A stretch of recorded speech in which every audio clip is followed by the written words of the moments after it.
6 big wins coming by way of knockout.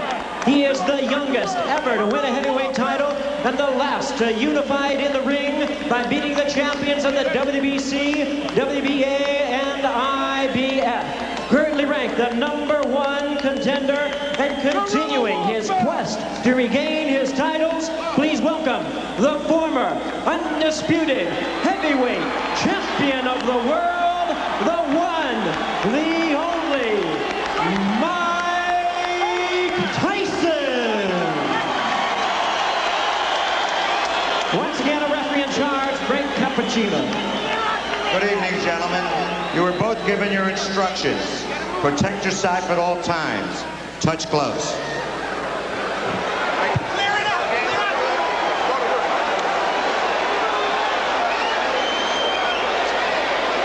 Well, for Buster Mathis Jr., his father, the one-time heavyweight contender, Buster Mathis Sr., who died of a heart attack 3 months ago, gave his son, Sean O'Grady, a word of advice about intimidation.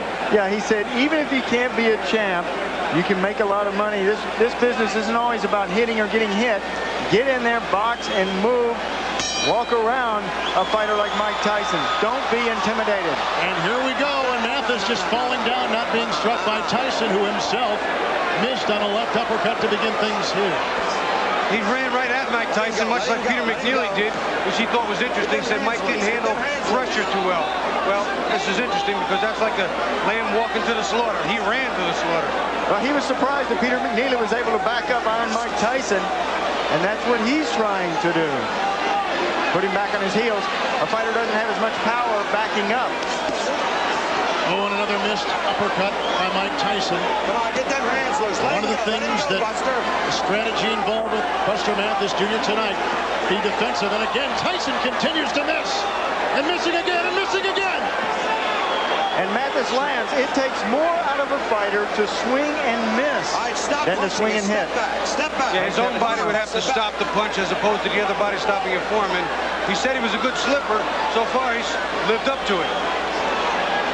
Mike was a bit wild in the Peter McNeely fight back in August.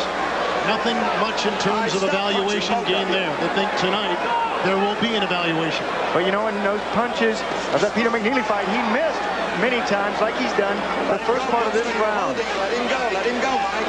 Well, by pinning Tyson against the ropes, he almost guarantees he'll last the round, especially with those 224 pounds. Tyson connects right there, and Mathis comes back with the right uppercut. Mathis is trying to stay so close that Mike can't wind up with any of those big bombs and hit him.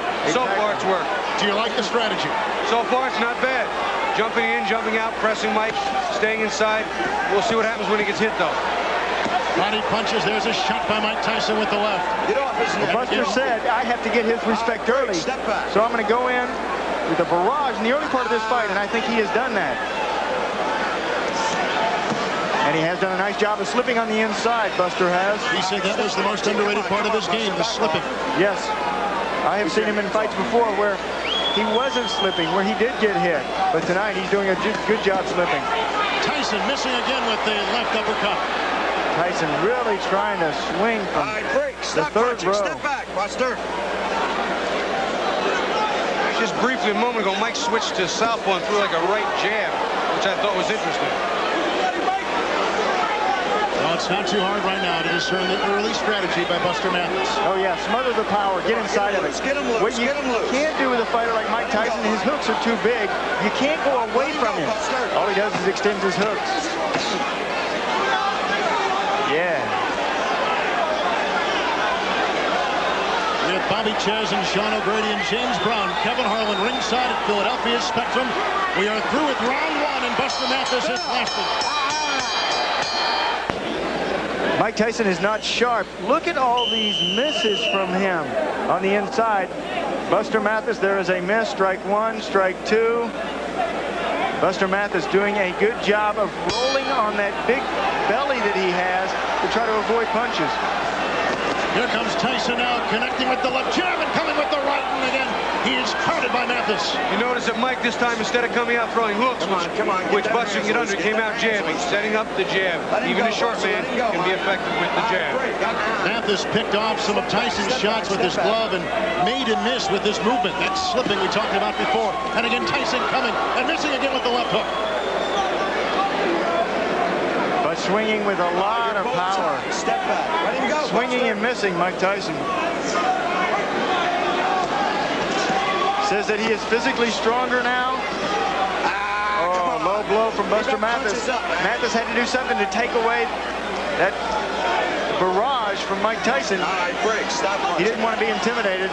Bobby Chez, what about the size, the height of Mathis and Tyson going up against a guy almost shorter? Well, you know, that's a funny thing because I used to tell people, listen, if I ever go up to heavyweight and I fought Mike, I'd get underneath Mike. He'd have to punch down at me, which is something he's not only not used to, but not as good at. And you're going to see some quick combinations by Mathis. With the combination right there, and that's exactly what Mathis is doing. There is no quit in Buster Mathis. Game young man, and he's taking it to Mike Tyson. Tyson's the one trying to hold on. Step back. No one thought that Buster Mathis Jr. would last through round one. He has done that, and he is halfway through round two. You know, as we spoke about before, the jury's still out until he fights a top contender. Well, some of his detractors may say, wow, Buster Mathis manhandled him at points. Mike isn't the Mike of old. Tyson misses again with the left. From the Now he southpaw connects with stance. the left, and he comes with the right. And Mathis comes back. Game kid. Buster Mathis loves the uppercuts. There's his best punch. Watch on the inside. You turn your palm in and throw that uppercut. Both of them trading them. Counter punching. There's a body blow thrown with the heavy right by Mike Tyson. Mathis says he has more power in the right hand than the left. His style is moving his head, slipping inside, fast hands with sharp punches. See, this is one thing bigger, taller fighters can't do to Mike. Can't get under the ground. That was the right shot to the thigh. On the hip bone. If you can hit your opponent on the hip bone and get away with it, he won't be able to walk as well. He'll notice that tomorrow. He can wait till tomorrow. He has to last tonight. Oh, he'll feel every punch tomorrow. Oh, and there is a nice right uppercut. And then Tyson counters himself. Now exchanging blows. Mike is still missing a lot of big shots. Big, clean shots that the big, tall guys don't get out of the way of. The little man seems to be able to. Tyson again missing with the left. Underneath. Go to the third round. Non-stop action in this battle between two big heavyweights. And surprised that Buster Mathis Jr. has lasted into the third round against Mike Tyson. I think he's got Mike a little mad now. Mike seems to have a little bit different attitude. He's got to work him behind the jab. I can't believe I'm saying this, but Mike Tyson still step back and jab. Yeah, they're telling him between rounds. Jay Bright saying 5, 6, 7 punch combinations behind the jab. Whoa. Tyson missing twice with the right. Oh, and Mathis felt that right there, and again he plows into Tyson in the ropes. Tyson said, no matter what happens tonight, trust me, I'm going to give you something special. Stop punching. He's giving Buster Mathis a lot special.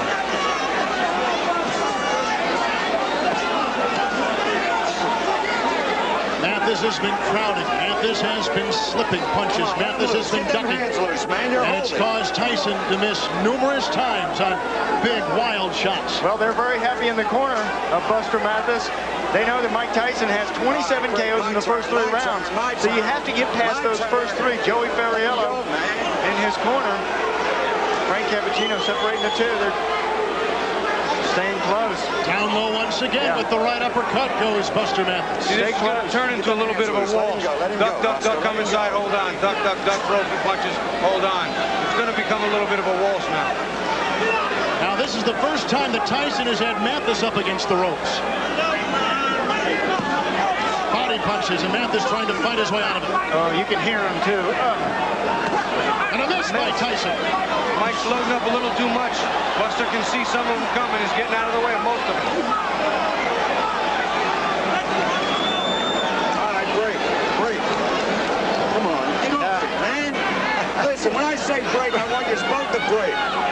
Frank Cappuccino Oh, Tyson caught him with the right uppercut right there.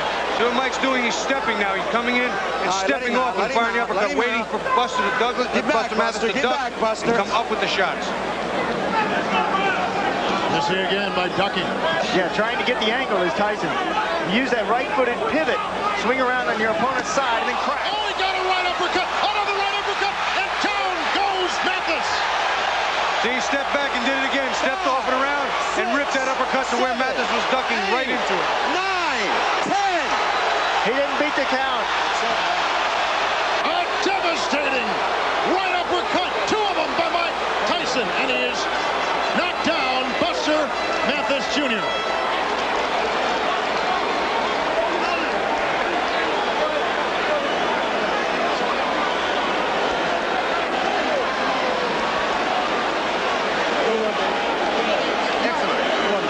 Well, no one thought that Buster Mathis Jr. would last one round. No one thought he would last 2 rounds.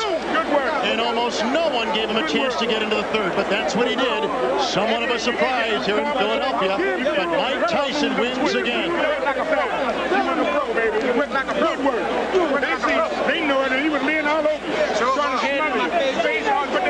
And we will be back with replays and interviews coming up after this as Mike Tyson wins by